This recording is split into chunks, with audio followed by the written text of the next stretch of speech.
Hi అండి, అందరికీ నమస్తే. వెల్కమ్ టు మై ఛానల్ అమ్మా కిచెన్. ఈరోజు నేను మన కిచెన్లో బేకరీ స్టైల్ డోనట్స్ చేస్తున్నానండి. డోనట్స్ని పిల్లలైతే చాలా ఇష్టంగా తింటారు కదండి. చాలా ఈజీగా కూడా చేసుకోవచ్చు. మనకి టేస్ట్ అయితే చాలా బాగుంటుందండి. ఈ డోనట్స్ని నేను ఏ విధంగా చేశానో మీరు కూడా చూసేయండి. ముందుగా ఒక గిన్నెలోకి అరకప్పు గోరువెచ్చని పాలను వేసుకోవాలండి.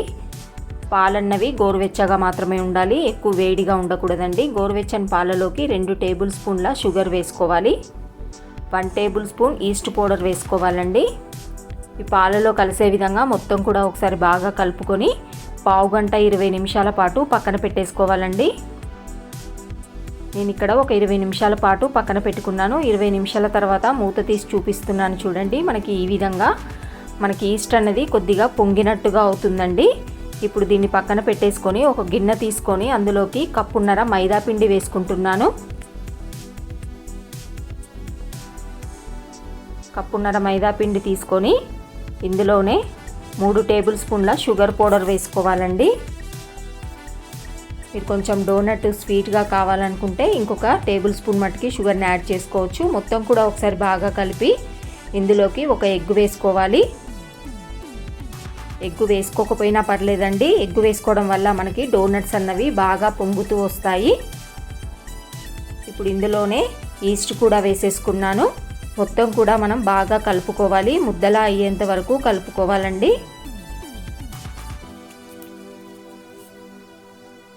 ఇది కొంచెం సాఫ్ట్గానే ఉంటుందండి. ఈ విధంగా కలుపుకున్న దీంట్లోకి 1 టేబుల్ స్పూన్ బటర్ వేసుకున్నాను. నేను సాల్ట్ బటర్ వేసుకున్నానండి. అందుకే నేను ఇక్కడ సాల్ట్ యాడ్ చేసుకోలేదు. మీరు అన్సాల్టెడ్ బటర్ వేసుకున్నట్టయితే ఇక్కడ కొంచెం సాల్ట్ను కూడా వేసుకొని కలుపుకోవాలి. ఈ విధంగా ముద్దగా చేసుకున్న దీన్ని ఒక మ్యాట్ మీదకి తీసేసుకొని ఇక్కడ వీడియోలో చూపించిన విధంగా దీన్ని కలుపుకోవాలండి. పిండిని ఇలా ప్రెస్ చేసినట్టుగా పిండిని కలుపుకోవాలి. ఈ పిండిని 5 నుంచి 10 నిమిషాల పాటు బాగా కలుపుకోవాలండి. 5 నిమిషాల పాటు పిండిని ఈ విధంగా బాగా కలుపుకొని ఒక గిన్నెకి కొద్దిగా ఆయిల్ అప్లై చేసేసి పిండిని అందులో పెట్టి పిండికి కూడా కొద్దిగా ఆయిల్ అప్లై చేసి 1 గంట పక్కన పెట్టేయాలండి.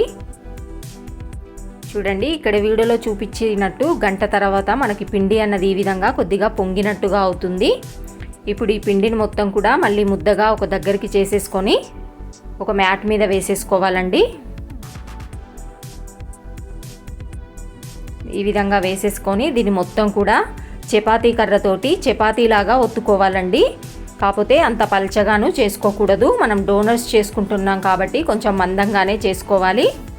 ఇక్కడ వీడియోలో చూపించిన విధంగా ఈ విధంగా కొంచెం మందంగానే చేసేసుకొని మనం షార్ప్గా ఉన్న ఏదైనా గ్లాస్ అన్న ఏదైనా ఒక బౌల్ తీసేసుకొని రౌండ్గా కట్ చేసుకోవాలండి. వీటిని ఈ విధంగా రౌండ్గా కట్ చేసుకోవాలి.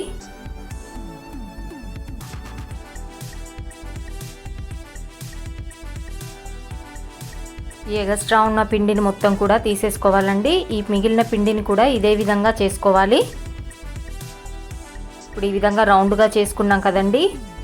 ఇప్పుడు ఇది సెంటర్లోకి మనం హోల్ పెట్టేసుకోవాలి. డోనట్స్కి ఏ విధంగా హోల్ ఉంటుందో ఆ విధంగా ఏదన్నా సిరప్ మీద మూత కానీ ఏదన్నా ఒకటి తీసుకొని ఈ విధంగా సెంటర్లో హోల్ చేసేసుకోవాలండి. మొత్తం పిండి కూడా ఇదే విధంగా డోనట్స్లా చేసేసుకోవాలి.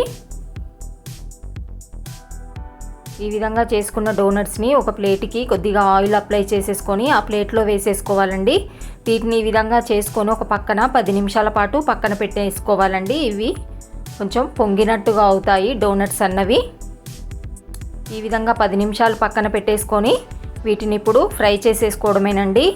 స్టవ్ ఆన్ చేసుకొని ఈ విధంగా ఒక ప్యాన్ పెట్టేసుకొని ఇందులోకి డీప్ ఫ్రైకి సరిపడా ఆయిల్ వేసుకోవాలి. ఆయిల్ అన్నది బాగా హీట్ అవ్వగానే ఇందులో మనం చేసుకున్న డోనట్స్ని వేసేసుకోవాలండి. స్టవ్ని మీడియంలో పెట్టుకొని మనం వీటిని ఫ్రై చేసుకోవాలి.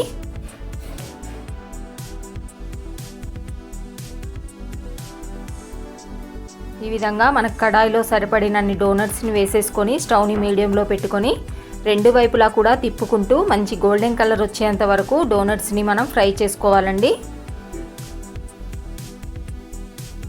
ఈ డోనట్స్ మీద క్రీమును కానీ షుగర్ పౌడర్ కానీ ఏది వేసుకొని తిన్నా కూడా చాలా బాగుంటుందండి. ఇక ప్లెయిన్ షుగర్ పౌడర్ వేసుకొనైనా తినొచ్చు. పిల్లలైతే చాలా ఇష్టంగా తింటారండి. అంతేనండి, ఇక్కడ మనకి డోనట్స్ అన్నవి మంచి కలర్లోకి వేగిపోయాయి. స్టవ్ ఆఫ్ చేసేసుకొని వీటిని ఆయిల్లో నుంచి ఒక ప్లేట్లోకి వేసుకున్నాను. నేను డోనట్స్ అన్నీ కూడా ఇదే విధంగా చేసేసుకున్నానండి. అంతేనండి, మనకి పిల్లలు ఇష్టంగా తినే డోనట్స్ అన్నవి రెడీ అయిపోయాయండి. చాలా బాగా వచ్చాయండి డోనట్స్ అయితే. మీరు కూడా ఒకసారి ట్రై చేయండి, ఎలా వచ్చిందో కామెంట్ చేయండి. ఈ వీడియో మీకు నచ్చినట్టయితే లైక్ చేయండి, షేర్ చేయండి, సబ్స్క్రైబ్ చేసుకోండి. కొత్తగా నా ఛానల్ చూస్తున్న వారైతే ప్లీజ్ సబ్స్క్రైబ్ చేసుకోండి. Thank you for watching our videos అండి. బాయ్ అండి.